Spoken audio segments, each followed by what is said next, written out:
Hello everyone, welcome back to my channel. ಎಲ್ಲರೂ ಹೇಗಿದ್ದೀರಾ? ಎಲ್ಲರೂ ಚೆನ್ನಾಗಿದ್ದೀರಾ ಅಂತ ಭಾವಿಸ್ತಾ ನನ್ನ ವೀಡಿಯೋನ ನಾನು ಸ್ಟಾರ್ಟ್ ಮಾಡ್ತಾ ಇದ್ದೀನಿ. ನಾನು ಕೂಡ ತುಂಬಾ ಚೆನ್ನಾಗಿದ್ದೀನಿ ಅಂತಲೇ ಹೇಳ್ಬೋದು. ಸೊ ಈ ವಿಡಿಯೋ ಬಂದು ನಮ್ಮದು ಫಾರ್ಮ್ ಹೌಸ್ ವಿಸಿಟ್ ಆಗಿರುತ್ತೆ. ಸೊ ನಮ್ಮ ಫಾರ್ಮ್ ಹೌಸ್ಗೆ ನಾವು ಹೋಗ್ತಾ ಇದ್ದೀವಿ. ಅಲ್ಲಿ ಹೋಗ್ಬಿಟ್ಟು 3 to 4 ಡೇಸ್ ನಾವು ಸ್ಟೇ ಮಾಡಿದ್ವಿ. ನಾನೇನು ತುಂಬ ವೀಡಿಯೋ ತೊಗೊಂಡಿಲ್ಲ, ಅಲ್ಲಿ ಸ್ವಲ್ಪ ಕ್ಲಿಪ್ಪಿಂಗ್ಸ್ ತೊಗೊಂಡಿದ್ದೀನಿ, ಅದನ್ನು ಮಾತ್ರ ನಾನಿಲ್ಲಿ ಅಪ್ಲೋಡ್ ಮಾಡ್ತಾಯಿದ್ದೀನಿ. ಸೊ ನಾನು ಫಾರ್ಮ್ ಹೌಸ್ ವಿಸಿಟ್ ಮಾಡಿದಾಗ ತುಂಬಾ ಅಲ್ಲಿ ನಿಯರೆಸ್ಟ್ ತುಂಬಾ ಟೆಂಪಲ್ ವಿಸಿಟ್ಗಳಿತ್ತು. ಸೊ ಹಾಗಾಗಿ ಟೆಂಪಲ್ ವಿಸಿಟ್ ಎಲ್ಲ ಮಾಡಿದ್ವಿ. ಐ ಹೋಪ್ ನಿಮ್ಮೆಲ್ಲರಿಗೂ ನಂದು ಈ ವಿಡಿಯೋ ತುಂಬಾ ಇಷ್ಟ ಆಗುತ್ತೆ ಅಂತ ನಾನು ಭಾವಿಸ್ತೀನಿ.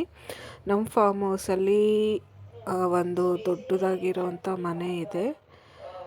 ಅದಾದಮೇಲೆ ನಮ್ಮದು ರಕ್ತಚಂದನ ಮತ್ತು ಗಂಧದ ಮರಗಳನ್ನು ಹಾಕಿದ್ದೀವಿ. ಇದು ಹಾಕಿ ಆಲ್ಮೋಸ್ಟ್ 8 ಇಯರ್ಸ್ ಆಗಿದೆ. ಇಲ್ಲಿ ನೋಡ್ತಾ ಇರ್ಬೋದು, ಇದೆಲ್ಲ ತುಂಬಾ ಚಿನ್ನದ ಬೆಲೆ ಬಾಳುವಂತಹ ಮರಗಳು.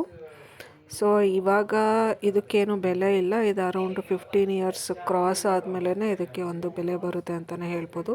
15 ಇಯರ್ಸು 20 ಇಯರ್ಸ್ ಆದಮೇಲೆ ಅದ್ರದ್ದು ಗಂಧ ಆಗಲಿ ಚಂದನ ಆಗಲಿ ಅದಕ್ಕೆ ಬೆಲೆ ಬರೋದು. ಇವಾಗ ಇದನ್ನು ಕಟ್ ಮಾಡ್ಕೊಂಡು ಹೋದ್ರೂ ಕಳ್ಳರು ಏನು ಮಾಡಿದ್ರು ಇದಕ್ಕೇನು ವ್ಯಾಲ್ಯೂ ಇಲ್ಲ.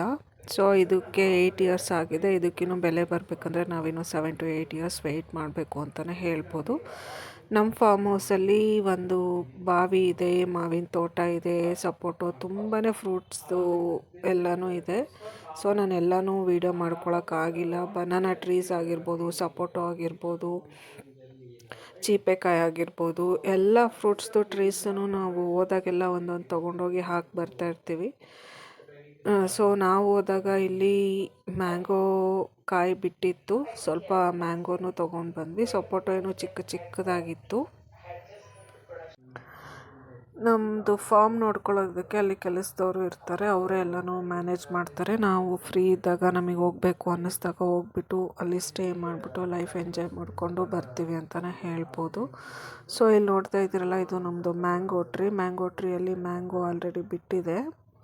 ಕೊಕೊನಟ್ ಟ್ರೀಸೂ ಇದೆ. ನಾನು ಅದು ಯಾವುದೋ ವೀಡಿಯೋಸ್ ಮಾಡ್ಕೊಂಡಿಲ್ಲ. ಈ ವಿಡಿಯೋನ ಪೂರ್ತಿಯಾಗಿ ನೋಡಿದ್ರೆ ನಿಮಗೇ ಗೊತ್ತಾಗುತ್ತೆ. ಐ ಹೋಪ್ ಎಲ್ರಿಗೂ ಈ ವಿಡಿಯೋ ತುಂಬಾ ಇಷ್ಟ ಆಗುತ್ತೆ, ಎಲ್ಲರೂ ಎಂಜಾಯ್ ಮಾಡ್ತೀರಾ ಅಂತ ಅಂದ್ಕೊಳ್ತೀನಿ. ಯಾರಾದರೂ ಫಸ್ಟ್ ಟೈಮ್ ನನ್ನ ಚಾನಲ್ ನೋಡ್ತಾ ಇದ್ದರೆ ದಯವಿಟ್ಟು ಸಬ್ಸ್ಕ್ರೈಬ್ ಮಾಡದೆ ನೋಡ್ತಾ ಇರೋರು ಕೂಡ ನನ್ನ ಚಾನಲ್ನ ಸಬ್ಸ್ಕ್ರೈಬ್ ಮಾಡಿ,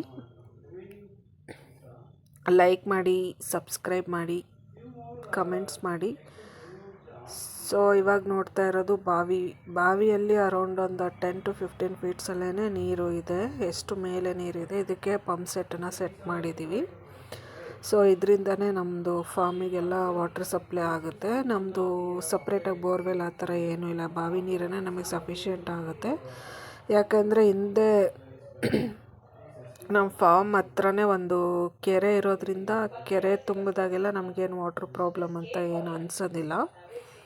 ಹಂಗಾಗಿ ಈ ಬಾವಿಯಿಂದನೇ ನಮಗೆ ಸಫಿಷಿಯೆಂಟಾಗಿ ನೀರು ಬರುತ್ತೆ.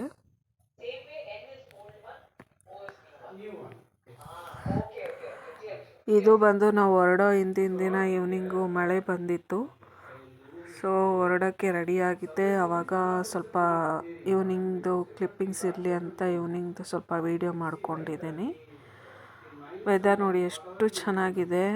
ಮಳೆನೂ ಬಂದಿತ್ತು ಫುಲ್ಲು. ಆಲ್ಮೋಸ್ಟ್ ಇದು 6 o'clock 6:15 ಟೈಮಲ್ಲಿ ಈ ಥರ ವೀಡಿಯೋ ಮಾಡ್ಕೊಂಡಿದ್ದೀನಿ. ತುಂಬಾ ಮಳೆನೂ ಕೂಡ ಬಂದಿತ್ತು ಅವತ್ತು ನಾವು ಹೊರಡೋ ಟೈಮಲ್ಲಿ. ಅದಕ್ಕೆ ಸ್ವಲ್ಪ ಲೇಟಾಗಿಯೇ ಸ್ಟಾರ್ಟ್ ಮಾಡಿದ್ವಿ. ಬೆಳಗ್ಗೆಯಿಂದನೂ ಮಳೆ ಬರ್ತಾನೇ ಇತ್ತು. ಐ ಹೋಪ್ ಎಲ್ರಿಗೂ ಈ ವಿಡಿಯೋ ತುಂಬಾ ಇಷ್ಟ ಆಗಿರುತ್ತೆ ಅಂತ ನಾನು ಭಾವಿಸ್ತೀನಿ. ಸೊ ಈ ಗಂಧ ಮತ್ತು ರಕ್ತಚಂದನ ಇದು ಮರಗಳೆಲ್ಲ ಹಾಕಿದ್ರೆ ಅಷ್ಟೇನು ಮೇಂಟೈನ್ ಮಾಡೋ ಅವಶ್ಯಕತೆ ಇರಲ್ಲ. ಫಸ್ಟ್ 15 ಇಯರ್ಸ್ ಆದಮೇಲೆ ನಮಗೆ ಅದನ್ನು ಮೇಂಟೈನ್ ಮಾಡೋದು ತುಂಬ ಕಷ್ಟ. ನಮ್ಮ ಫಾರ್ಮಲ್ಲಿ ಕೋಳಿಗಳು ಕೂಡ ಇದೆ ನೋಡಿ, ಕೋಳಿ ಮತ್ತು ಅದ್ರ ಮರಿಗಳು. ಅದಾದಮೇಲೆ ನಾವು ಹೊರಡ್ತಾ ಇದ್ದೀವಿ almost all.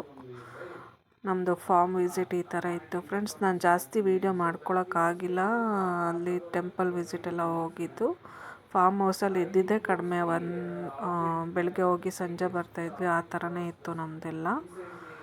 So I hope ಎಲ್ರಿಗೂ ಈ ವಿಡಿಯೋ ಇಷ್ಟ ಆಗಿರುತ್ತೆ ಅಂತ ನಾನು ಭಾವಿಸ್ತೀನಿ. ಯಾರಾದರೂ ಸಬ್ಸ್ಕ್ರೈಬ್ ಮಾಡಿದೆ ನನ್ನ ಚಾನಲ್ ನೋಡ್ತಾ ಇದ್ದರೆ ದಯವಿಟ್ಟು ಸಬ್ಸ್ಕ್ರೈಬ್ ಮಾಡಿ, ಕಮೆಂಟ್ ಮಾಡಿ, ಲೈಕ್ ಮಾಡಿ. ನೀವು ಕೂಡ ಒಂದು ಕಮೆಂಟು ಲೈಕಿಂದ ನಾವಿನ್ನೂ ಇದೇ ಥರ ಹೆಚ್ಚು ಹೆಚ್ಚು ಇನ್ಫಾರ್ಮೇಟಿವ್ ವೀಡಿಯೋಸ್ ಮಾಡೋದಕ್ಕೆ ಒಂದು ಎನ್ಕರೇಜ್ಮೆಂಟ್ ಅಂತಲೇ ಹೇಳ್ಬೋದು. Okay friends, see you in the next blog.